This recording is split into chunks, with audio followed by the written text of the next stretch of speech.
It is Saturday the 14th of January. We're 2 weeks into the new year. James and I have been blitzing the house this morning. We've done a bit of a tidy up. We've got washing on, so excuse my washing machine in the background. But I thought today was the perfect day to start filming my gentle home life reset for the new year. We're 2 weeks into January now, and I just feel like this is the sort of time where that kind of new year, new you energy that we all kind of subscribe to at this time of year starts to kind of dwindle a little bit, and we start to remember that it's pretty drizzly, pretty rainy, pretty windy, definitely here in England anyway, and that is exactly what today is. It is absolutely disgusting outside.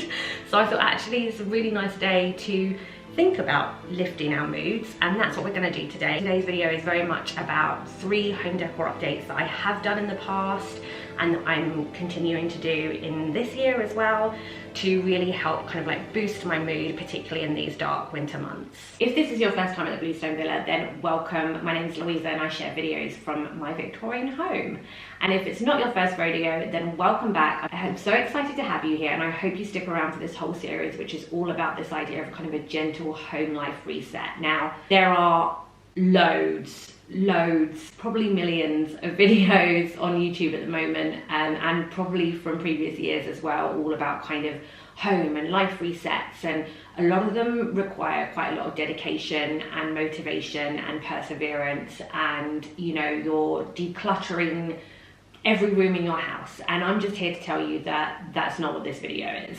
Although actually, if I did declutter most rooms in my house, it would actually make my life a lot better, because I'm gonna let you into a little secret. Most of these videos are filmed at very creative angles. This is much more about creating small moments of joy and really learning to enjoy your home and the environment in which you live in so much more. And the reason I say that is because I truly believe that the environment that you are in, or the environment that you curate for yourself, really helps set your mood and the tone of your mood. And I think that perhaps if you're not feeling great about yourself, about your surroundings, about your life, then that inevitably is going to impact things like your routines, the way you live your life within your home, which then will spill out to outside of your home as well. And it will just make it so much more challenging for us to enjoy the small things, to reach any kind of bigger goals that you might want to as well. And so I really wanted to package up a couple of different videos that look at the ways that I really try to enjoy those small moments, spark little pieces of joy within my home and my home life, and therefore then the routines that I do within that as well. I think it's actually kind of hilarious when you think about it, that December hits, and if you do celebrate Christmas, then you kind of like deck the halls, as they say, and you kind of create this really joyful, special, cozy feeling in your home, and you have that across December, some people even before, no shade, I don't think I could do it, but you know. And then as soon as Christmas is over, that all comes down and you start a new year. And don't get me wrong, I actually really enjoy that kind of take down of those decorations, even though I love them. Again, as I said, I really subscribe to that kind of like new year energy, so it does feel quite nice to kind of have that kind of clean slate, start again in the new year. But how bleak do our homes feel?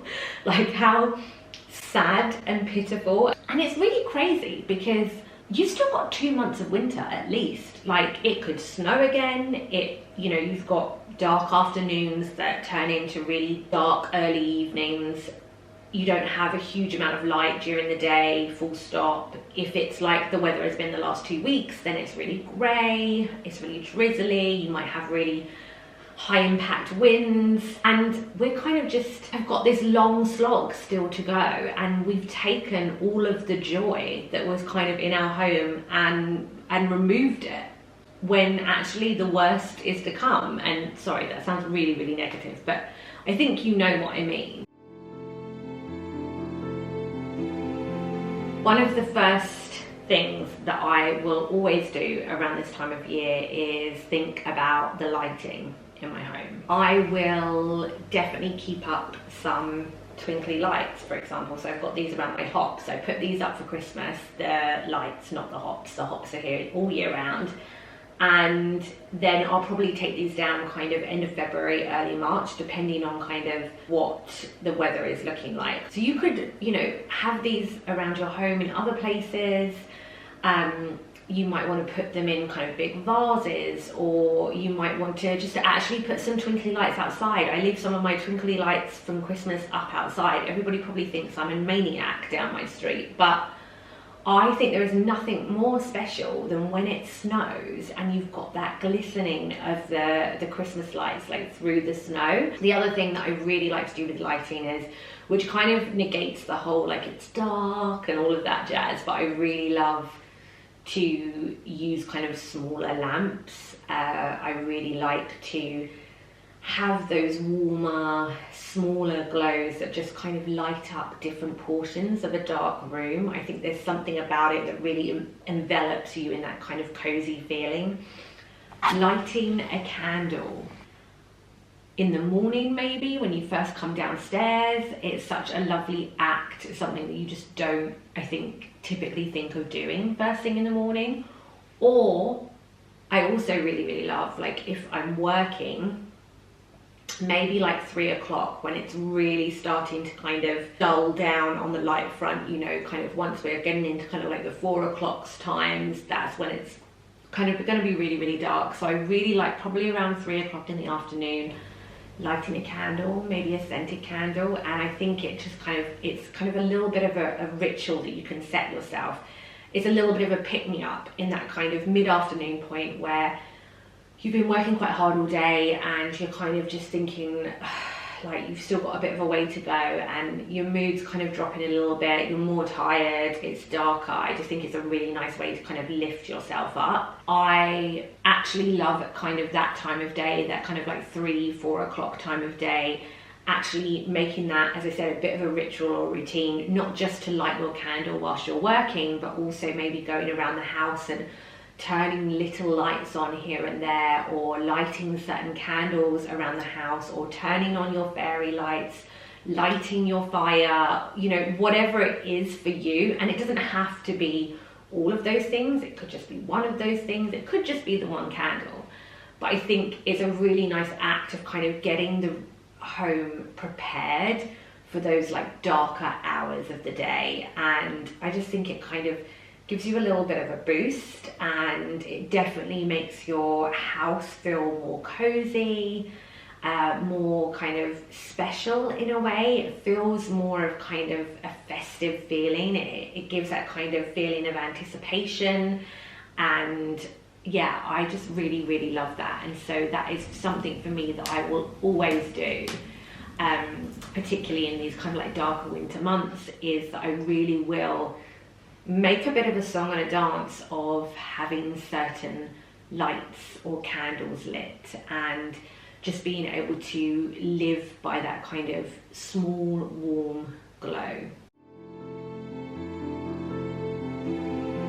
The next thing that I like to do, and I suppose this could be a little bit of a controversial one, because I suppose in a way it kind of is a bit Christmassy. I really love to create some kind of display with foliage. Now, ideally, I would have done this before Christmas as part of Christmas decorations, and then there are certain foliage displays that I would probably keep in place post-Christmas and post the Christmas takedown.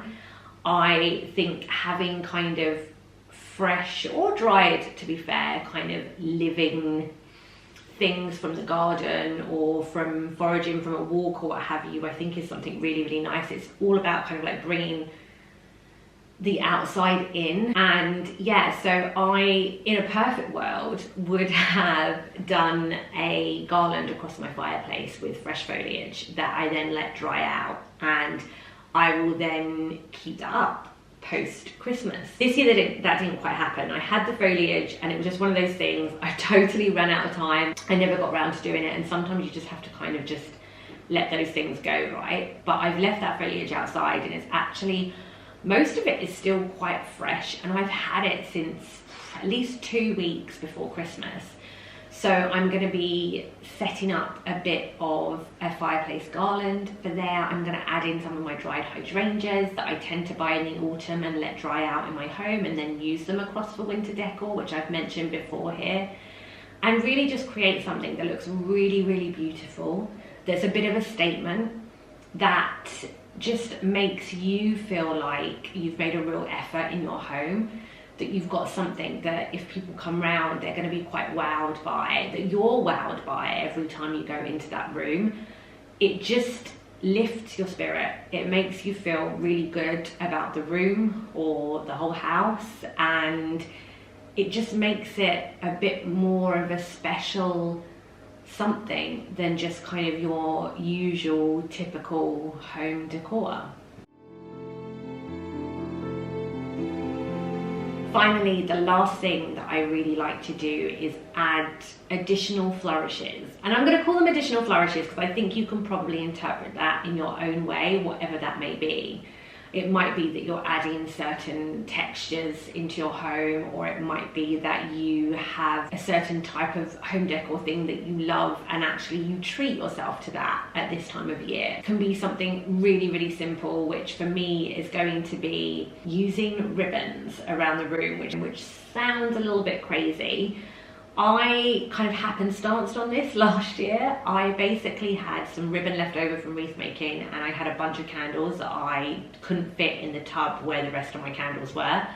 And so what I did was I just did a bow around it, and I put it above my fireplace, and it looked really quite special. It added another kind of layering of decor. It looked very festive.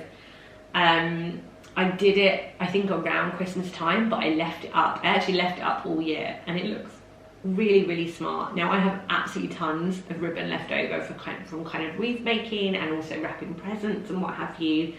And so I am going to be using that to kind of dress some other things up. So the types of things you could dress up with ribbons is you could get some of your candlesticks and put some ribbons around them. That's a great Christmas decor idea as well, actually, I have to say. Sorry if you didn't want to hear the C word this early in the new year.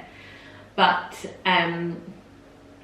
or I really love collecting kind of like old vintage books from charity shops and what have you. So you could kind of bundle up a bunch of books together and tie a bow around them, and then have them on like your mantelpiece or your coffee table or your stairs. I think there's a whole host of random places that you can put that kind of thing. It lifts the room a little bit, adds a point of interest. I think it's something a bit different. It's definitely something that I think works if you're into kind of that like vintage home decor. But as I said, flourishes could literally mean anything that you feel is a little bit, I guess, like over the top and maybe a little bit random, but that works really, really nicely and just adds that layer of specialness. There are probably tons of other things that you could do to kind of boost your home decor when it's kind of cold and dark across these winter months, but I hope you enjoyed seeing and hearing about how I like to do it in my home. I hope that if I've piqued your interest with my gentle home life reset, that you will join me again for another video. If you did enjoy today's, please hit the like button, and of course if you want to come back to the Bluestone Villa more regularly, then I'd love for you to subscribe and join me here again. It's been really, really great chatting. Happy mid-January. Sending you lots of love and well wishes if you're feeling a little bit blue at this time, and I will see you in the next one.